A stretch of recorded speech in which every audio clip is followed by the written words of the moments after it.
Hello friends, मैं advocate S Jain आपका स्वागत करती हूं अपने चैनल एस टू एस पर। दोस्तों, आज हम बात करेंगे बहुत ही पॉपुलर वर्ड बेल यानी कि ज़मानत के बारे में। हम सभी जानते हैं कि जब कभी पुलिस हमें बेलेबल मामले में अरेस्ट करती है या करने वाली होती है तो हम कोर्ट में एप्लीकेशन फ़ाइल करके अपनी बेल करवाते हैं ताकि केस की ट्रायल चलने तक हमें जेल में ना रहना पड़े। लेकिन आज हम ये भी जानेंगे कि ज़मानत कुल कितने टाइप की होती है और इसके अलग अलग टाइप्स के बारे में क्या प्रोविजंस है। तो वीडियो शुरू करने से पहले यदि आप चैनल पर नए हैं तो मेरी आपसे रिक्वेस्ट रहेगी कि चैनल को सब्सक्राइब कर लें, बेल आइकन के बटन को प्रेस कर लें ताकि लीगल जानकारी की वीडियो आपको रेगुलर मिलती रहे। तो दोस्तों, ज़मानत बेसिकली 4 टाइप की होती है, जिनमें से पहली है रेगुलर बेल, दूसरी है डिफ़ॉल्ट बेल, तीसरी है एंटीसिपेटरी बेल और चौथी है इंटरिम बेल। हम एक एक करके शॉर्ट में समझने की कोशिश करते हैं। बेल का सबसे पहला टाइप है यानी कि रेगुलर बेल। रेगुलर बेल का प्रोविज़न सीआरपीसी के सेक्शन 437 और 439 में दिया हुआ है। ये तो आप जानते ही हैं कि पुलिस जब किसी भी मैटर में किसी भी व्यक्ति को अरेस्ट करती है तो 24 घंटे में उसे निकटतम मजिस्ट्रेट के सामने पेश करना ज़रूरी होता है। तो किसी व्यक्ति को अरेस्ट करने के बाद जब पहली बार उसे मजिस्ट्रेट के सामने पेश किया जाता है, उसके बाद कभी भी रेगुलर बेल के लिए एप्लीकेशन फाइल की जा सकती है।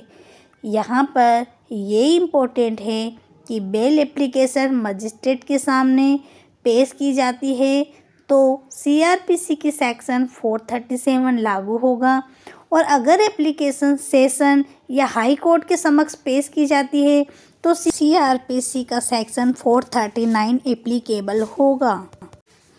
तो शॉर्ट में यह कह सकते हैं कि जब किसी व्यक्ति की गिरफ्तारी के बाद मजिस्ट्रेट कोर्ट में सीआरपीसी के सेक्शन 437 से अंतर्गत एप्लीकेशन फाइल करके या सेशन कोर्ट या हाई कोर्ट में सीआरपीसी के अंतर्गत एप्लीकेशन फाइल करके ज़मानत प्राप्त की जाती है तो उसे रेगुलर बेल कहते हैं।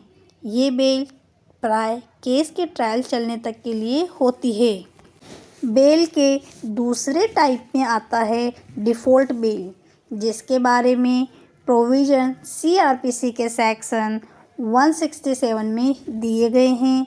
दोस्तों, पुलिस किसी भी मैटर में एफआईआर होने के बाद में कितने टाइम में अपनी रिपोर्ट पेश करेगी, इसके बारे में कोई क्लियर प्रोविज़न नहीं है।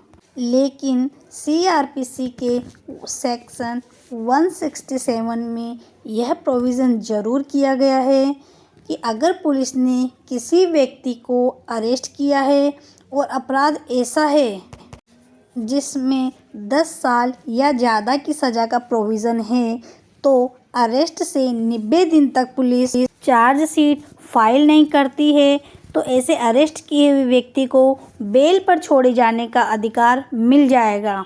इसी तरह यदि एफआईआर किसी ऐसे अपराध के बारे में है जिसके लिए 10 साल से कम की सज़ा का प्रोविज़न है और किसी व्यक्ति को अरेस्ट किए हुए 60 दिन से ज़्यादा का टाइम हो चुका है और पुलिस चार्जशीट फाइल नहीं कर पाती है तो ऐसे अरेस्ट किए हुए व्यक्ति को भी बेल पर छोड़े जाने का अधिकार मिल जाता है।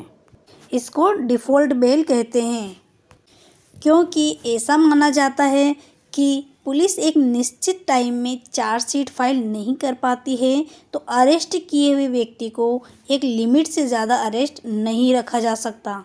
ऐसी स्थिति में अरेस्ट किए हुए व्यक्ति को ज़मानत का अधिकार पूर्वक मिलती है।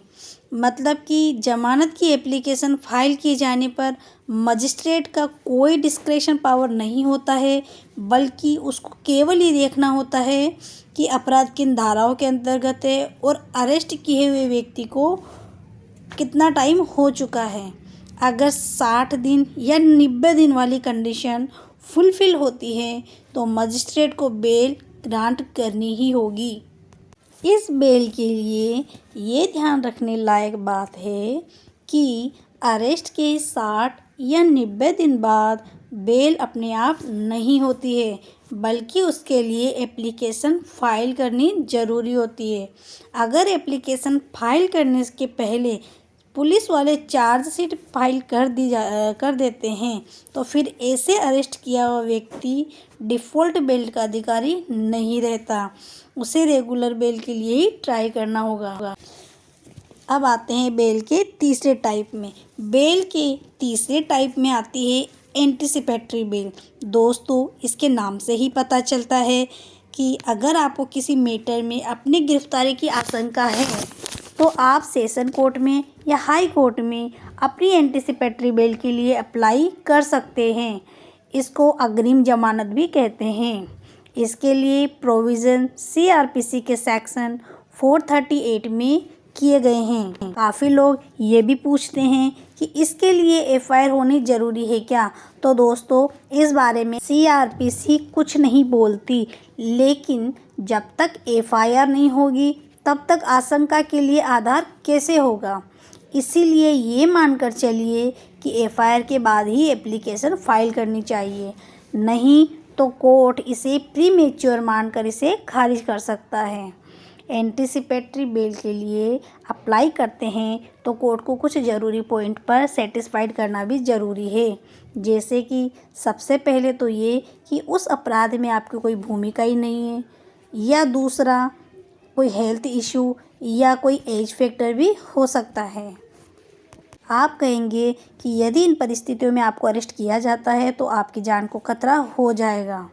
दोस्तों, सन 2018 से पहले किसी भी अपराध की FIR होने पर एंटीसिपेटरी बेल के लिए अप्लाई किया जा सकता था, लेकिन 2018 में इस सेक्शन में अमेंडमेंट किया गया और रेप जैसे अपराधों को एंटीसिपेटरी बेल के दायरों से बाहर कर दिया गया है।